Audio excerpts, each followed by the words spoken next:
Thank you very much for the kind introduction. I'm honored to be here at Logos University College.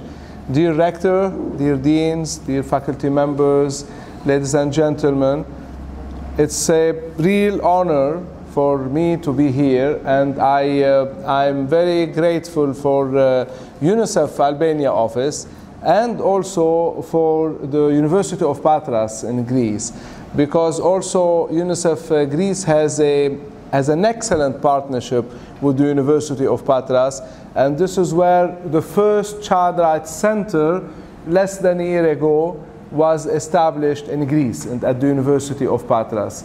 And then we will also have on 6 and 7 June of 2025 an international conference on the role of academia in promoting child rights at the University of Patras in Greece, and Logos University College will definitely be invited.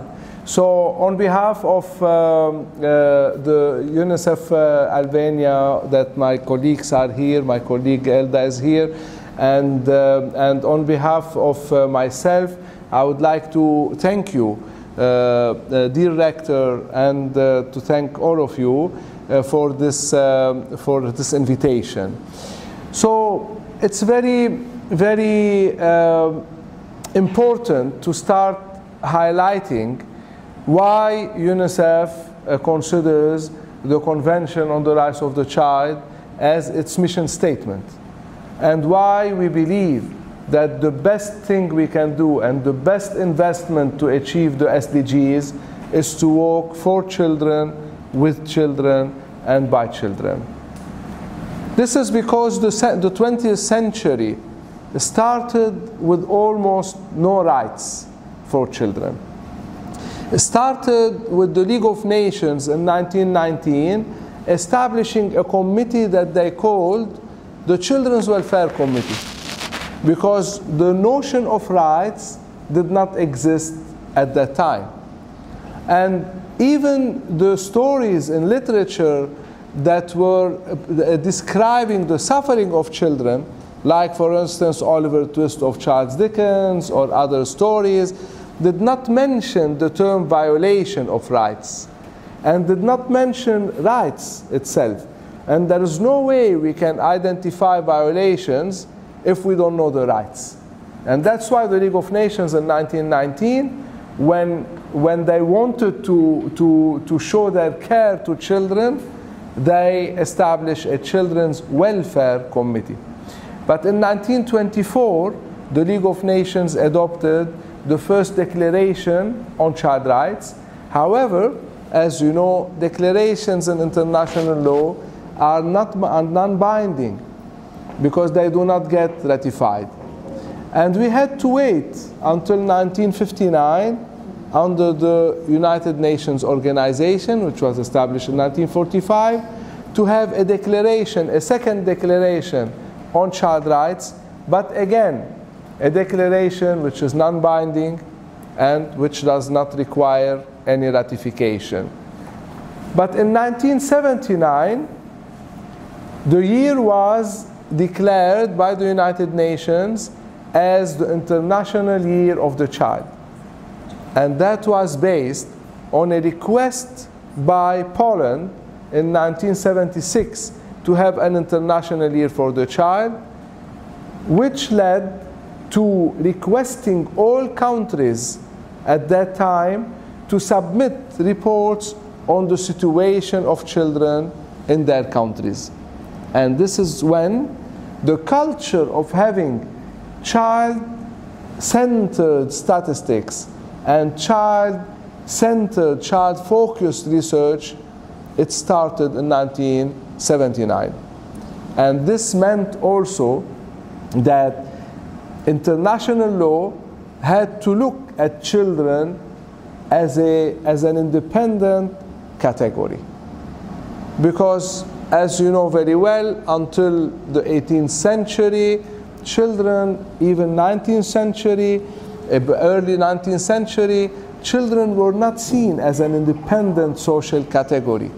So we had to wait for Jean-Jacques Rousseau and other writers and philosophers to recognize children as an independent social category which has special needs. And this evolved into the development of international law. And in 1979, the same year which was the International Year of the Child, the United Nations established a working group to start drafting the Convention on the Rights of the Child. 10 years of drafting, from 1979 to 1989, the Convention on the Rights of the Child was under drafting, with high participation by governments, of course, but also by non-government organizations. At the same time, the Convention is characterized by the high participation of children themselves through the regional, global, and national conferences that were held to hear the voices of children. And UNICEF definitely played a very big role in that, in addition to other organizations such as Save the Children, Defense Children International, and many international NGOs. But the important thing is that all categories of the society were able to express their views in the draft text of the Convention, including religious leaders as well. Churches, Al-Azhar al-Sharif in Egypt, Buddhist schools, Jewish, all religions participated directly and indirectly in giving their opinions in the Convention. And at the same time, the Convention got a community-based approach, because through the active participation of the NGOs at national level, also the active participation of community leaders and children, we reached a point where one of the drafters of the Convention, Thomas Hammarberg, who used to be the Secretary General of the Swedish Save the Children, Rädda Barnen, said, when you read the Convention, you can hear the voices of children. And this is extremely important, and maybe this is also why the Convention on the Rights of the Child got the highest number of ratifications among all human rights conventions. 196 countries have become state parties, have ratified the Convention, and they are bound to implement the principles and the provisions of this Convention. Another characteristic of this Convention is that it has been changing since its adoption on 20 November 1989 by the UN General Assembly. It has been changing positively the lives of children worldwide. In Sierra Leone, thousands of children were released from the armed groups, from militias, thanks to the Convention. In Libya, one whole region called the Zintan region released children from the armed groups based on UNICEF advocacy and based on the Convention. In many countries, parliaments adopted codes on the rights of the child or child laws, improving the lives of children thanks to the Convention. At the same time, governments, parliaments, municipalities, local governments have been very active in using the Convention as well to improve the lives of children. Judiciary But judicially, judges have been using the convention, but we believe that globally more work needs to be done on this, because we should be seeing more judicial decisions being taken based on the actual provisions of the convention. But for this to happen, we believe that the CRC, the Convention on the Rights of the Child, should be incorporated into the curricula of higher judicial institutes. It should also be incorporated into the curricula of School of Laws, education, faculties of education, pedagogics, psychology, sociology, social work, and this is where the Europe and Central Asia, UNICEF Europe and Central Asia Regional Office is supporting very much and pioneering the partnership between UNICEF and academia. And one of the manifestations of this partnership is the establishment of the child rights centers in partnership between UNICEF and universities, which I will address in a moment. So going back to the Convention on the Rights of the Child, and I will make sure not to speak for very long, so we open the floor for discussion as well. But I would like to highlight some key aspects of the Convention. First, the Convention has 4 general principles. So the Convention relies on 4 general principles, fundamental principles, which should lead our work with children and our programming and advocacy for children. The first one, we find it in Article 2 of the Convention, which is the principle of non-discrimination. This principle means that governments, individuals, parents, teachers, everyone should be very mindful of unconscious biases which lead to discrimination. And discrimination could be hidden. Discrimination could be invisible, because either we grew up with concepts which are discriminatory, but we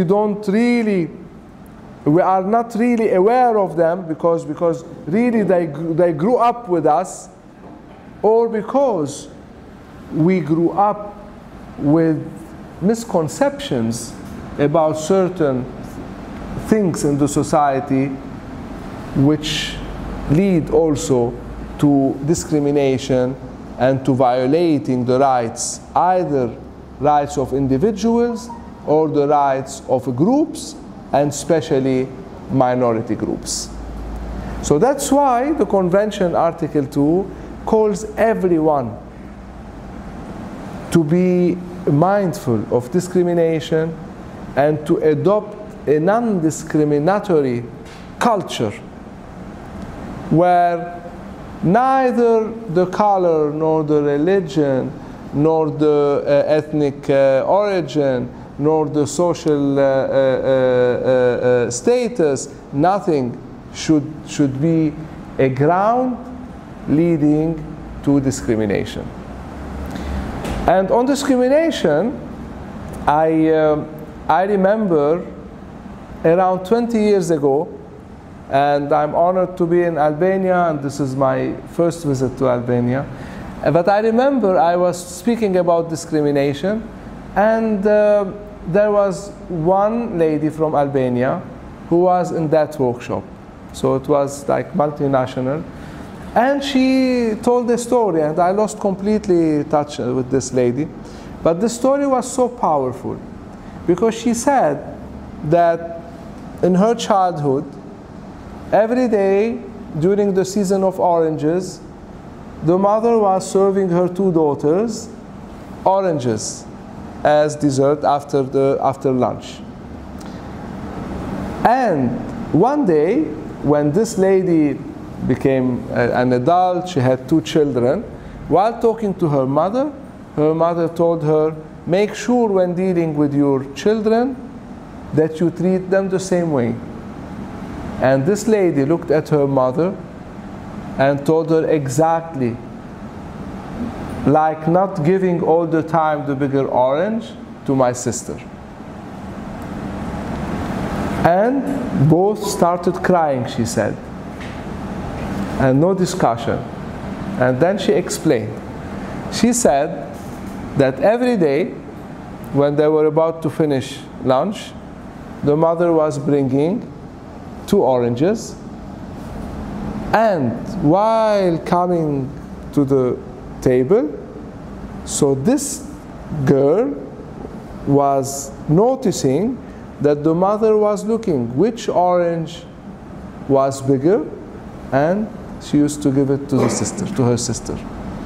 And she said that she grew up year after year suffering from this discrimination.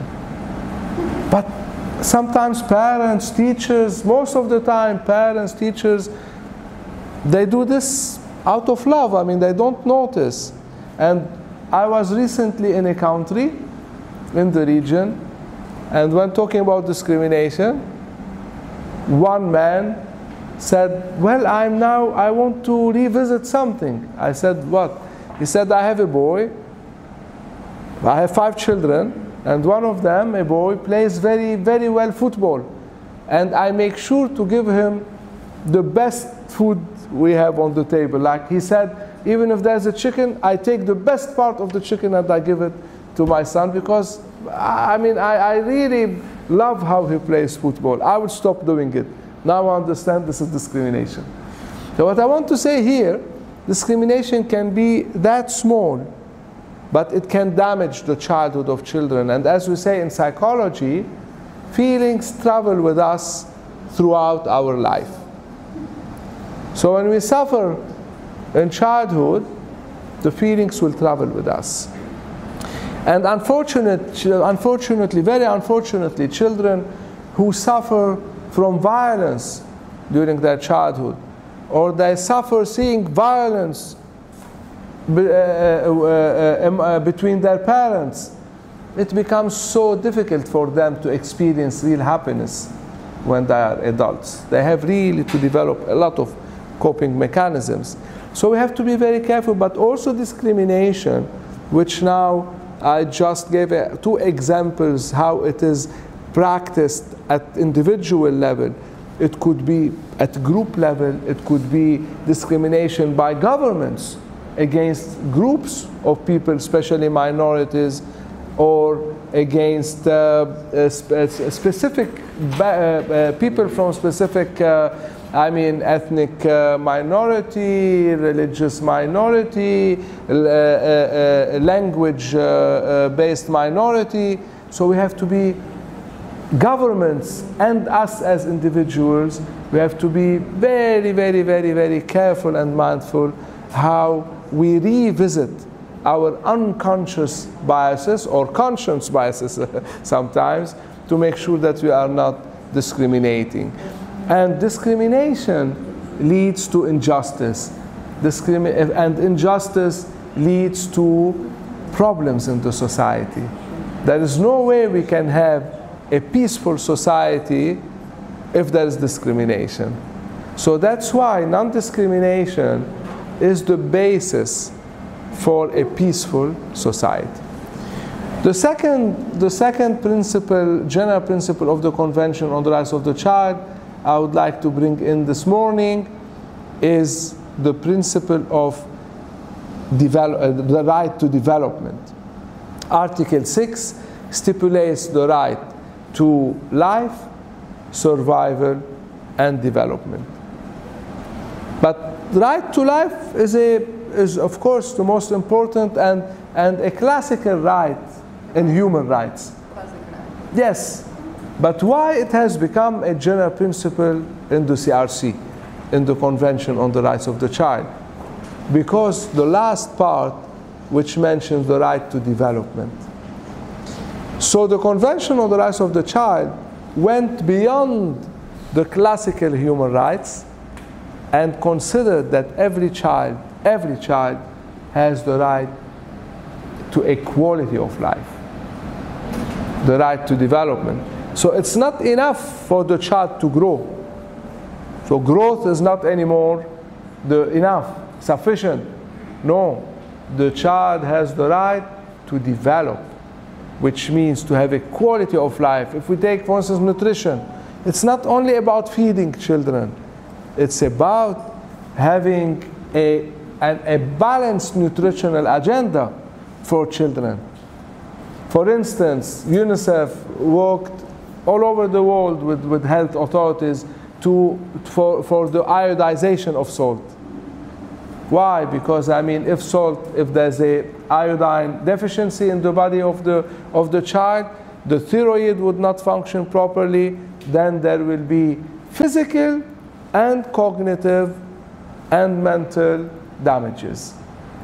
Flour fortification with iron, etc. All these things mean that we are giving more attention to a balanced nutritional agenda. But also the power of the CRC, of the convention, is that every time it tells us about a right, it draws our attention to the duty bearer. Who should fulfill this right? And that's why it's a very powerful convention. So in the case of nutrition, definitely parents are the first duty bearers, but parents may not know. And here comes the role of the local authorities, municipalities for instance, and the government, Ministry of Health and other ministries, to make sure that parents do have the needed knowledge on the nutritional needs of their children.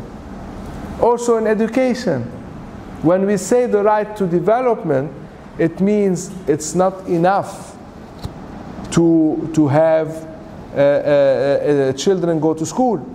No, we have to understand what kind of school is it. Does this school respect children? Does this school respect child rights?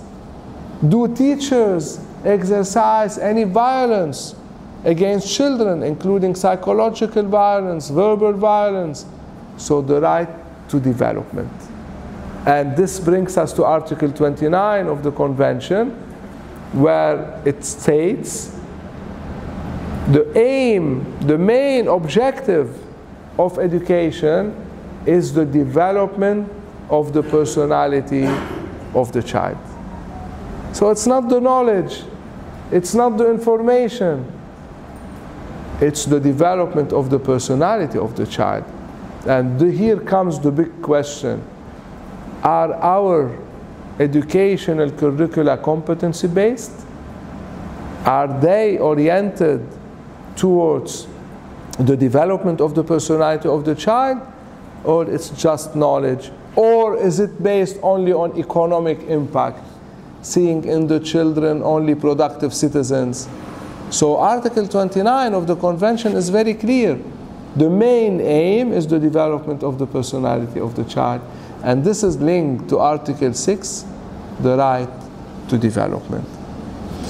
The third general principle of the Convention is very powerful, the right to participation.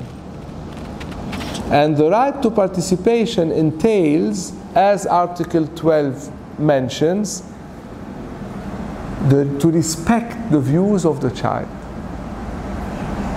To respect the views of the child at all times.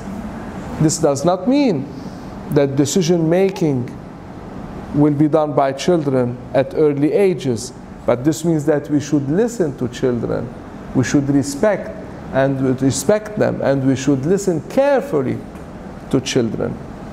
And sometimes I'm asked, do children have political rights? I say, of course they have political rights. Unless we shrink the political rights to just dropping the paper during elections. And then what is this? So the democratic life is exercised in 2 seconds when we drop the paper? No. The democracy means the constant participation in public life. And this is what children got in the Convention on the Rights of the Child. The right to participation. The right for their views to be heard, to be respected in all administrative and legislative processes done in the state. So everything, in everything, children should have their views reflected. Municipalities, I mean, they should ask children, how would you like your city to be, your town to be, your village to be? As adults, we forget often that we are children. And also we forget that the future we are working for will be for the children of today. So it makes a lot of sense to ask the children of today, how would you like the future to be? And this is the core of the right to participation. And it starts with active listening. I mean, even as adults, sometimes we miss listening actively to each other. So when it comes to children, the danger is higher. I remember I was at Columbia University in 1998, a research scholar on human rights, and I was requested to give lectures on child rights. And there was a lady from Tanzania, Maria, her name was Maria, and I said a sentence that I've always said. I said, if you don't raise your children with participation, don't expect them when they become adolescents to come and share with you their problems. In the evening, I saw an email from this lady who was in her 50s, and she said, it was only today that I understood why my 16-year-old girl committed suicide and never asked me for any help. So I was disturbed, of course. I replied, I said, I need to see you in the morning. So we met in the morning, we had a coffee, and I just let her speak. I just wanted to make sure that my session did not really disturb her. And she said, on the contrary, it did not disturb me at all. She said, I have been very, very, very sad for years now for losing my 16-year-old daughter. But I have been also very angry until yesterday, she said. She said, because I was all the time saying, how come I help all the people as head of NGO, I help many, many, many people in my country, and my own children did not come to me to help her. And she said, yesterday I understood, because I never had quality time for her. And I was never able to give her quality time and to listen properly, actively to her. And now I understand that she could not come and ask me for help. So I'm not angry anymore, but I'm more sad now. So there are things which are irreversible. And this example applies to everything. Applies to individuals when we don't listen to children, but applies also to teachers when they don't listen to students. It applies to governments when they don't listen to citizens. It applies to mayors when they don't take into account the views of their city citizens. So it applies to everyone. The power of listening, the power of respecting participation. And for instance, when I visit let's say, vocational training centers for young people, I ask the young people there, I say, were you consulted which kind of vocational training you'd like to have? 95% of answers is no. But also there are small things we can do in schools. I mean, what color the painting in the classrooms, and even the curricula. I mean, we have to consult also. And many things school administrations can consult with children about. Just asking, listening. And this is where the participation becomes very powerful. One judge in the US, the USA has not ratified the Convention on the Rights of the Child, but there was one judge who had a case of divorce. And the couple came to listen to the final decision of the judge. But then the judge said, I will not give you the decision today, because a few days ago I read the Convention on the Rights of the Child, which stipulates that the views of the child should be heard. And although the judge said, although our country, the USA means, has not ratified the convention, but since it got that high number of ratifications, I consider it as part of international customary law. And therefore, you come, next time you bring your 12-year-old boy, I want to listen to him, and then I will make the final decision. So that was a demonstration of how we respect the views of the child. And the fourth general principle of the convention is what constitutes the philosophy of the convention, is the best interest of the child, which we find in Article 3. And the best interest of the child also should be applied by everyone, by the parents, by teachers, by school administration, by municipalities, by governments, by parliaments. So in all what relates to children, the best interest of the child should be given the highest priority, the highest importance. And that's why we say on the national agenda, children first. If we make sure that non-discrimination and the right to development and the right to participation are respected at all times, along with good implementation of the provisions of the convention, then we are ensuring that the best interest of the child is achieved. So having said this, the 54 articles of the convention are divided into 3 parts.